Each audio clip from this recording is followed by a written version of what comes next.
नमस्कार मित्रांनो, एन के ऑनलाईन क्लासमध्ये आपले सर्वांचं मनपूर्वक स्वागत. मित्रांनो, सावित्रीबाई फुले पुणे विद्यापीठ यांच्याकडून मुक्त व दूरस्थ अध्ययन प्रशाला अंतर्गत BA आणि BCom या दोन शाखांच्या संदर्भामध्ये बाहेरून प्रवेश दिला जातो आहे. म्हणजेच त्याला दूरस्थ अध्ययन पद्धती किंवा डिस्टिंक्ट लर्निंग असं म्हटलं जातं, किंवा बाहेरून परीक्षा देऊन शिक्षण घेणं असं म्हणूयात आपल्या समजण्यासाठी. या ज्या सुविधा पुणे विद्यापीठाकडून सुरू करण्यात आलेल्या आहेत, तर ती अतिशय चांगली गोष्ट. ज्या विद्यार्थ्यांना प्रत्यक्ष महाविद्यालयात जाऊन शिक्षण घेणं शक्य नाही, या विद्यार्थ्यांसाठी अतिशय महत्त्वाची बाब आहे. अशा विद्यार्थ्यांना काम करूनही पुढील शिक्षण आपलं चालू ठेवता येतं. त्यामध्ये BComच्या संदर्भामध्ये ही जी अध्ययन पद्धती सुरू करण्यात आलेली आहे त्याविषयीची डिटेल माहिती आपण पाठीमागच्या व्हिडिओमध्ये पाहिलेली आहे. आज BA म्हणजेच कला शाखेच्या संदर्भामध्ये बाहेरून तुम्हाला प्रवेश घ्यायचा असेल तर त्यासाठीची जी प्रोसेस आणि त्या संदर्भातली जी माहिती आहे ती माहिती पत्रिका आपण आज या ठिकाणी पाहतोय. त्यानंतर आपण प्रत्यक्ष ॲडमिशनची रजिस्ट्रेशन आणि बाकीच्या गोष्टी देखील पाहणार आहोत. चला तर मग सुरू करूयात.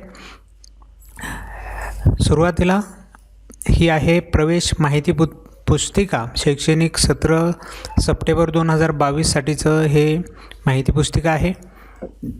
BA प्रवेश माहिती पुस्तिका दिसते. त्यामध्ये असलेले महत्त्वाचे मुद्दे ह्या ठिकाणी दिलेले आहेत.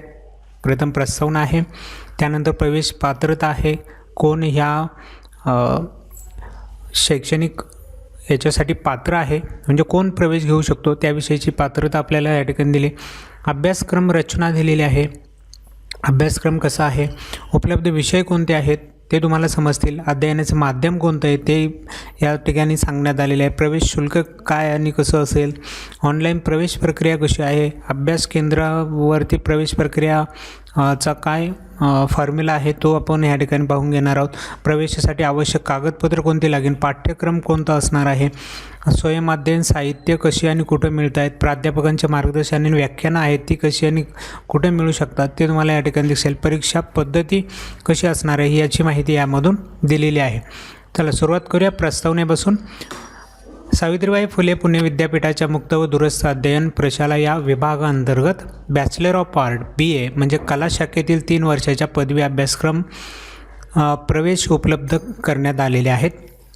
सदरचे प्रवेश हे दूरस्थ शिक्षण पद्धतीने दिले जाणार आहेत. म्हणजे बहिस्थ विद्यार्थी म्हणून कोणतेही नवीन प्रवेश दिले जाणार नाहीत. हेच बहिस्थ प्रवेश आहेत. यालाच आपण बाहेरून शिक्षण घेणं म्हणतो, ज्यामध्ये कॉलेजला ॲडमिशन घेण्याची गरज नाही. आत्तापर्यंत तुम्ही 12वीला जर 17 नंबरचे फॉर्म भरले असतील किंवा 10वीला 17 नंबरच्या फॉर्मने परीक्षा असं ऐकलं असेल, अगदी तशीच आपण 17 नंबरची परीक्षा म्हणूयात की जी 13वी 14वी 15वी ह्या वर्षांमध्ये जी BAची डिग्री आपल्याला मिळते त्या BAच्या डिग्रीसाठीची असणार आहे. काल आपण विज्ञान शाखेची पाहिली होती, आज आपण कला शाखेच्या बाबतीत ही माहिती पाहतोय. ज्या विद्यार्थ्यांना वाणिज्य शाखेच्या संदर्भातली माहिती पाहिजे त्यांनी याच्या आधीचा व्हिडिओ पाहावा. आज आपण BAच्या संदर्भात फक्त बोलणार आहोत. विद्यापीठ अनुदान आयोग दिल्ली यांच्या परिपत्रकानुसार ही दूरस्थ शिक्षण पद्धती सुरू करण्यात आलेली आहे आणि ही जी शिक्षण पद्धती आहे ती प्रत्यक्ष पारंपरिक पद्धतीने जे शिक्षण घेतात त्या समकक्ष असणार आहे.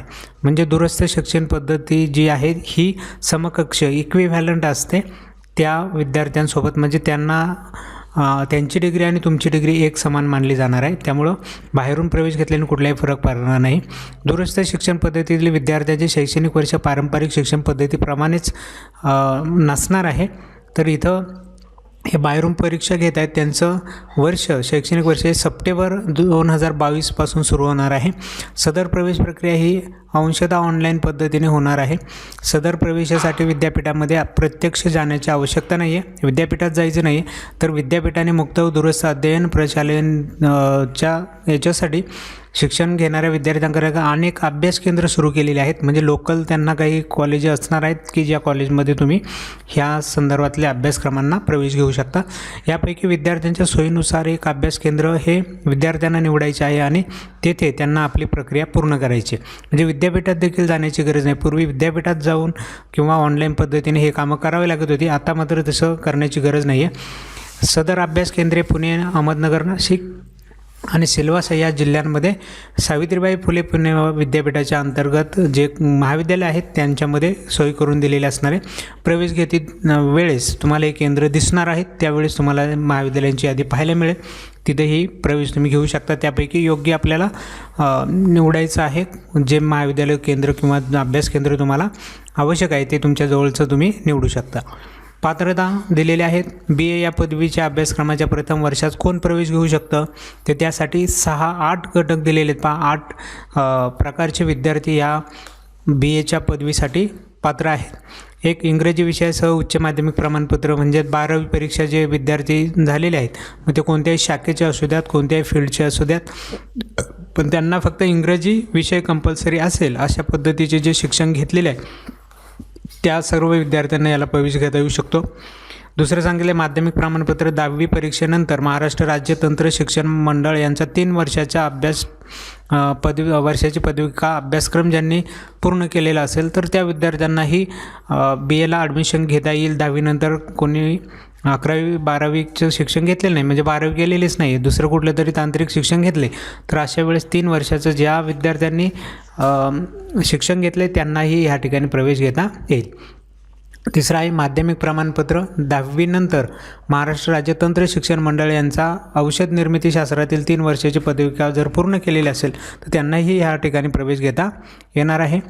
त्यानंतर आहे इंग्रजी विषयासह इयत्ता 10वी किंवा इयत्ता 11वीच्या वर्षांचे माध्यमिक प्रमाणपत्र आणि Indian Air Force education test for promotion to the rank of corporal यासारखे जे घटक ज्या विद्यार्थ्यांनी पूर्ण केले त्यांनाही BAसाठी ॲडमिशन घेता येणार आहे. 5 नंबरला दिले interest board of Anglo Indian education नवी दिल्ली यांचे प्रशिक्षण प्रमाणपत्र ज्यांनी घेतलेलं आहे त्यांनाही BAसाठी बाहेरून प्रवेश मिळू शकतो आहे.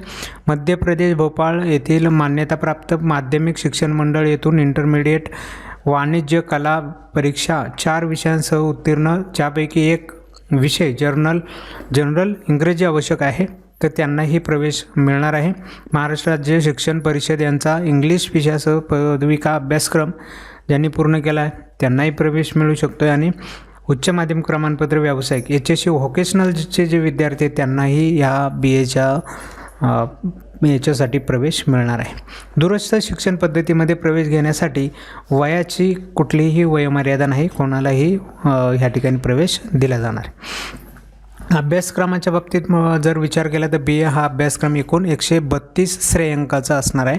म्हणजे क्रेडिट सिस्टीम आता अभ्यासक्रमामध्ये आलेली आहे, ती क्रेडिट सिस्टीमनुसार 132 क्रेडिट ह्या ठिकाणी ह्या पूर्ण BAच्या डिग्रीसाठी असणार आहेत.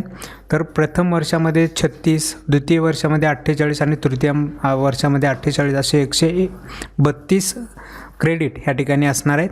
हे कसे आहेत तर प्रथम वर्षामध्ये 6 विषय आहेत, तर ह्या 6 विषयांना प्रत्येक विषयाला 6 क्रेडिट असे 6 विषयांचे 36 होणार आहेत. द्वितीय वर्षामध्ये अनिवार्य इंग्लिश विषय आहे त्याला 6 क्रेडिट आहे. मेलसाठी 4 आहेत, CC1 6 आहेत, CC2साठी 6, पर्यावरण अभ्यास आहे त्याच्यासाठी 4 आहेत.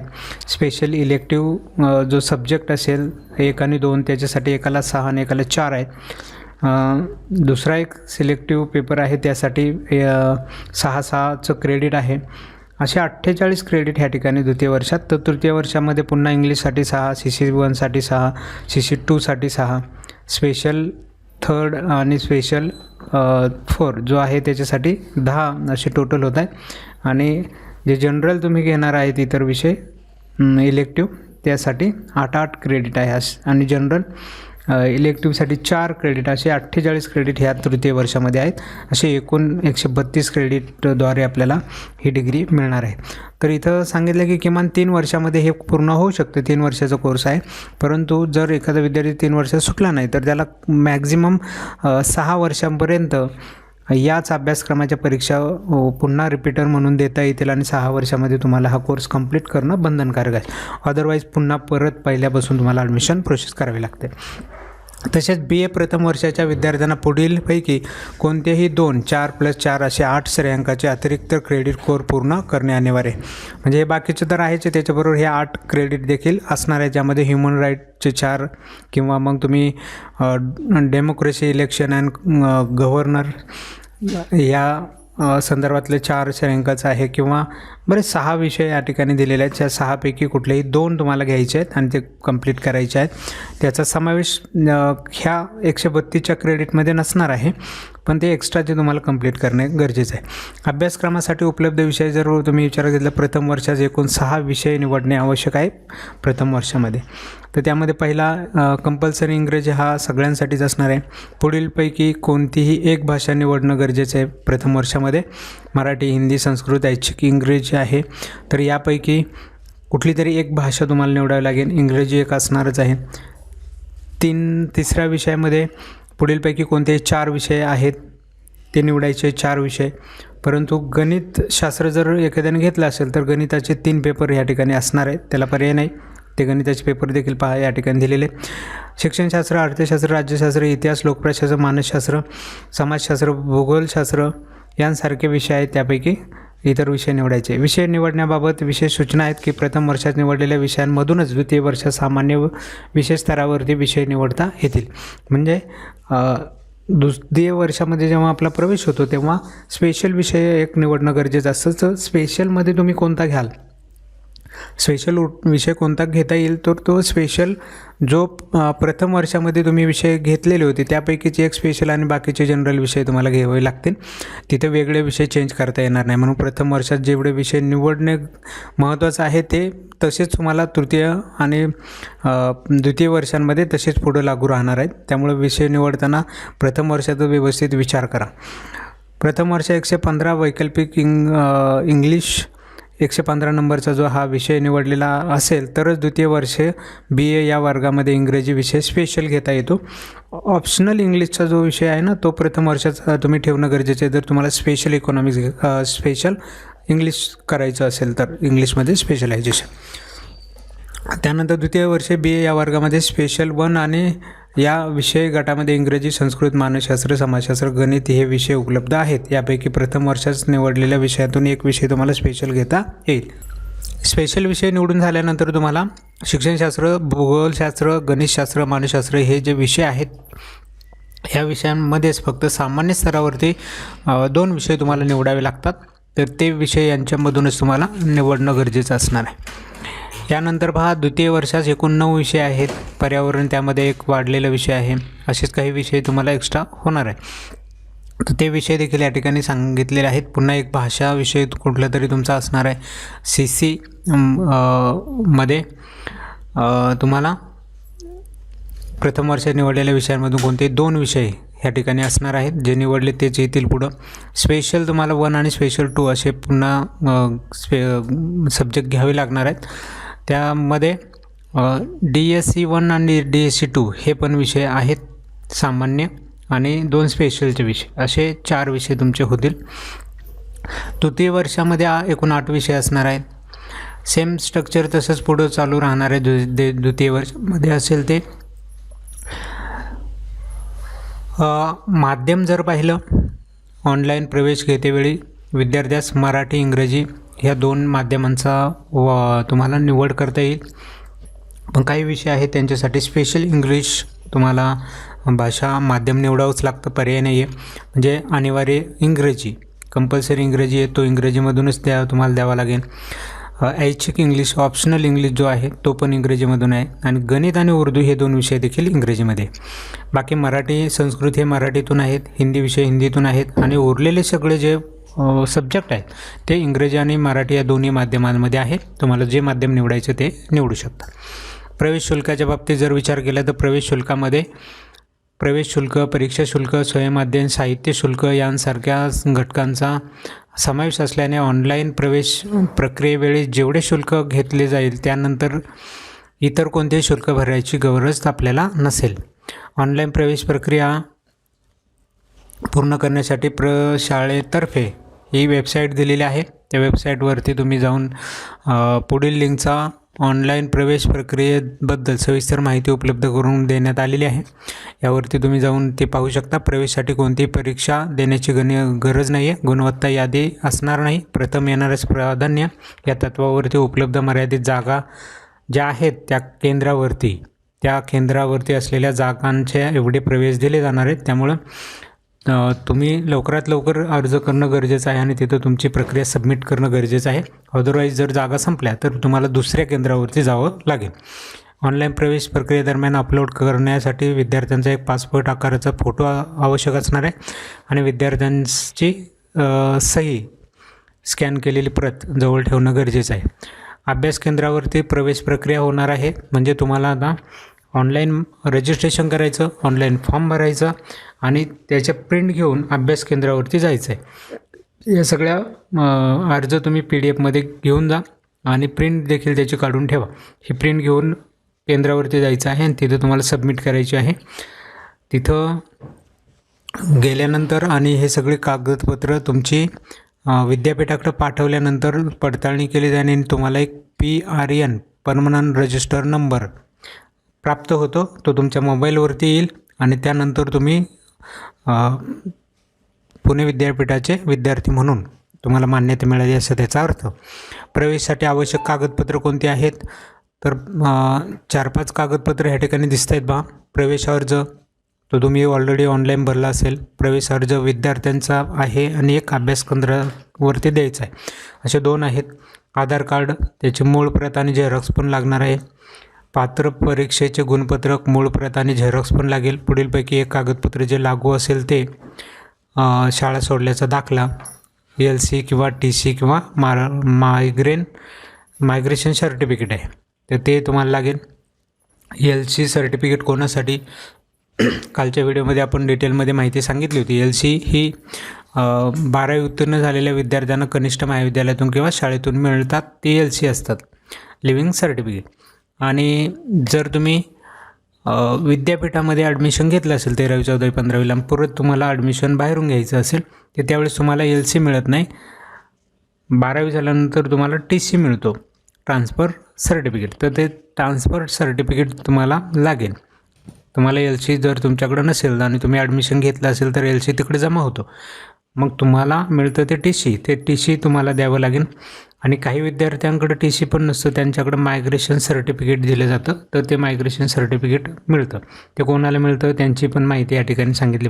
12वीची परीक्षा बहिस्त खाजगी 17 नंबरने बसले असतील त्यांना LC पण नसेल आणि TC पण नसेल, त्यांच्याकडं मायग्रेशन सर्टिफिकेट असतं तर ते सर्टिफिकेट त्यांना वापरता येईल. इतर तुम्ही 12वी न करता इतर कोर्सेस करून इकडे येणार असाल पुन्हा हे सगळ्या प्रकारचे MC VC वगैरे बाकीचे सगळ्या प्रकारचे तर तुम्हाला त्यावेळेस हे CBSE बोर्डाकडून, ICSE बोर्डाकडून, अन्य राज्यातील शिक्षण मंडळाकडून, राज्य व्यवसाय प्रशिक्षण परिषदेकडून, महाराष्ट्र राज्य तंत्र शिक्षण मंडळाकडून तुम्ही येत असाल तर तुमच्याकडं हे मायग्रेशन सर्टिफिकेट असणार आहे तर ती तुम्हाला तिथं वापरायचं आहे. त्यानंतर प्रवेशासाठी खंड प्रमाणपत्र म्हणजे गॅप सर्टिफिकेटची आवश्यकता नाही. कोणीही त्या ठिकाणी ॲप्लिकेशन करू शकते.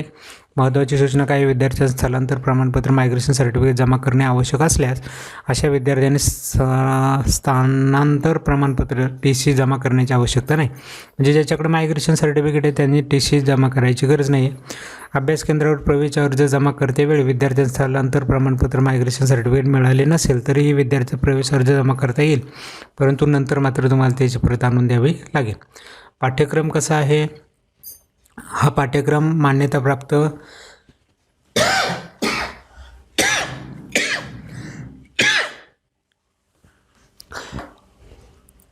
नियमित महाविद्यालयात शिक्षण घेणाऱ्या विद्यार्थ्यांना जो सिलेबस आहे तोच सिलेबस तुम्हाला सुद्धा असणार आहे. म्हणजे जसं 17 नंबरने तुम्ही परीक्षा देत होता त्यावेळेस जसं 17 नंबरला सेम सिलेबस असायचा जे रेग्युलर 12वीचे विद्यार्थी आहेत त्यांच्यासोबत, अगदी तसंच पद्धत ह्या ठिकाणी आहे. सगळे सिलेबस सेम असणार. सर्व अभ्यास केंद्रावरती समान पाठ्यक्रम असेल. अभ्यास केंद्र हे स्वायत्त महाविद्यालयांमध्ये असेल तरी देखील पाठ्यक्रम हा प्रयोगशाळेचाच असणार आहे, स्वायत्त महाविद्यालयांचा नसेल. स्वयंअध्ययन साहित्य सर्व प्रवेशित विद्यार्थ्यांना विद्यापीठामार्फत अभ्यासक्रमानुसार तयार केलेले स्वयंअध्ययन साहित्य सर्व विषयाची पुस्तके उपलब्ध करून देण्यात येणार. छापील पुस्तके विद्यार्थ्यांना त्यांच्या अभ्यास केंद्रावरती उपलब्ध करून दिली जातील. प्राध्यापकांचे मार्गदर्शन व्याख्यानं त्या ठिकाणी आयोजित केली जाणार आहेत. ही व्याख्यानं तुम्हाला शिकवण्यासाठी नाही आहेत, हे तुमचं उद्बोधन किंवा ओळख वर्ग म्हणून आयोजित केली जाणार आहेत, ज्यामध्ये पुस्तकांचा वापर कसा करायचा, स्वतः अभ्यास कसा करायचा या संदर्भातलं मार्गदर्शन करणारी ही व्याख्याने असतील. आणि ही व्याख्यानं जी आहेत ती रविवारच्या सुट्टीच्या दिवशी आयोजित केली जाणार आहेत. त्यामुळे तुम्हाला वेळ नाही किंवा तुम्ही काम करतायत, जॉबला जात आहेत, त्यामुळे तुम्हाला यायला जमत नाही असा विचार करून त्यांनी रविवारी सुट्टीच्या दिवशी हे व्याख्यानं ठेवलेले आहेत की जे तुम्ही अटेंड करू शकाल. सदर सत्रांमध्ये संबंधित विषयाची तसेच विषयाच्या अभ्यासक्रमाची ओळख करून दिली जाईल. दूरस्थ शिक्षण पद्धतीमध्ये स्वयंअध्ययन अत्यंत महत्त्वाचे असल्याने अभ्यास पुस्तकं कसं वापरायची, काही शंका असेल, विषयाच्या संदर्भातल्या अडचणी असतील तर त्याही सोडवण्याचा प्रयत्न त्या ठिकाणी केला जाणार आहे. आता राहिला प्रश्न परीक्षा पद्धतीचा. परीक्षा कशी होणार आहे किंवा कशी घेतली जाणार आहे. बी अभ्यासक्रमासाठी वार्षिक परीक्षा पद्धती या ठिकाणी असणार आहे. शैक्षणिक वर्षाच्या शेवटी 70 गुणांकरिता वार्षिक परीक्षा घेतली जाणार आहे. तसेच अभ्यास केंद्रांद्वारे घेण्यात येणाऱ्या अंतर्गत परीक्षांसाठी 30 गुण राखीव ठेवण्यात आलेले आहेत. प्रत्येक विषयामध्ये उत्तीर्ण होण्यासाठी अंतर्गत परीक्षा आणि वार्षिक परीक्षा ह्या दोन्ही परीक्षांमध्ये किमान 40 गुण मिळून स्वतंत्रपणे उत्तीर्ण होणे आवश्यक आहे. प्रत्येक विषयामध्ये उत्तीर्ण होण्यासाठी अंतर्गत परीक्षेमध्ये 30 पैकी 12 आणि 70 पैकी 28 गुण मिळाले पाहिजे. आणि म्हणजेच 28 + 12 जर केले तर 40 होतात. 40 गुण तुम्हाला 100 पैकी पाहिजेत. आणि परीक्षांनुसार विचार केला तर 70 मार्काच्या परीक्षेत 28 कमीत कमी मिळाले पाहिजेत आणि 30 मार्काच्या त्या केंद्रावरच्या परीक्षेमध्ये 12 मिळाले पाहिजे, तर तुम्ही पास विषयामध्ये असं त्या ठिकाणी म्हटलेलं आहे. अशा प्रकारे अंतर्गत आणि वार्षिक अशा दोन्ही प्रकारची परीक्षा झाल्यानंतर तुम्हाला प्रथम वर्षामध्ये एका विषयाला 6 श्रेयांक मिळतील. असे 6 विषयांचे 36 श्रेयांक होणार आहेत. त्यामध्ये कमीत कमी 18 श्रेयांक तरी तुम्हाला प्राप्त झाले पाहिजे, तर तुम्ही पास आणि द्वितीय वर्षाच्या प्रवेशास प्राप्त राहाल. जर 18 तुमचे श्रेयांक झाले नाही तर तुम्ही पहिल्या वर्षामध्ये फेल आणि पुन्हा तुम्हाला ते पहिलं वर्ष क्लिअर करावं लागेल, तरच दुसऱ्या वर्षात प्रवेश मिळेल. अशाच पद्धतीने हे सगळं प्रथम वर्षाचं क्लिअर झाल्याशिवाय तुम्हाला थर्ड इयरला प्रवेश दिला जाणार नाही. अशा प्रकारे ही एक नॉर्मल पद्धत आहे. अशीच पद्धत कॉलेजमध्ये जे रेग्युलर ॲडमिशन घेतात त्यांच्या बाबतीत देखील असते आणि तुमच्या बाबतीत देखील सेम तशीच पद्धत आहे. त्यामुळे फारसं काही वेगळं नाही. ती पद्धती जरी तुम्हाला माहिती असेल तर लक्षात येऊन गेलं असेल. फक्त फायदा कुठला आहे तुम्हाला की सेमिस्टर पॅटर्न नाही आहे, वार्षिक पद्धतीचं तुमचा पॅटर्न आहे आणि त्यांचा सेमिस्टर पॅटर्न आहे, एवढाच फरक आहे. बाकी तुम्हाला सेम त्या ठिकाणी सगळ्या गोष्टी असणार आहेत. सिलेबस सेम असणार आहे. प्रश्नपत्रिका आय थिंक सेमिस्टर पॅटर्न असल्यामुळे वेगळे असू शकतात, पण बाकीचं मात्र तुमचं सिलेबस सेम आहे, प्रोसेस सेम आहे. ठीक आहे. तर मला वाटतं ज्या विद्यार्थ्यांना बाहेरून BA किंवा BCom करायचं असेल तर या विद्यार्थ्यांनी नक्की हा बहिस्थ शिक्षणाचा फायदा घ्यावा आणि आपलं जे शिक्षण आहे ते बंद न करता पुढं चालू ठेवावं, जेणेकरून तुम्हाला भविष्यामध्ये उच्च शिक्षणाच्या द्वारे चांगल्या नोकऱ्या उपलब्ध होऊ शकतात किंवा प्रमोशन वगैरे मिळू शकतं. तर त्यासाठी अतिशय महत्त्वाचं आहे. तर त्याचा फायदा जास्तीत जास्त विद्यार्थ्यांनी घ्यावा. चला तर मित्रांनो, मग BAच्या संदर्भातली देखील माहिती आज आपण अभ्यासली. या विषयांच्या संदर्भात आणखी काही तुमच्या समस्या असतील तर कमेंटमध्ये विचारा. त्यावरती देखील आपण डिटेलमध्ये नंतर व्हिडिओ पाहूयात. नंतर रजिस्ट्रेशन कसं करायचं होतं आणि ऑनलाईन फॉर्म कसा भरायचा ह्याच्या संदर्भातले देखील व्हिडिओ आपण अपलोड करणार आहोत. तर ते व्हिडिओ देखील पाहायला विसरू नका. चला तर भेटूया आपल्या पुढच्या नवीन व्हिडिओमध्ये. तोपर्यंत नमस्कार.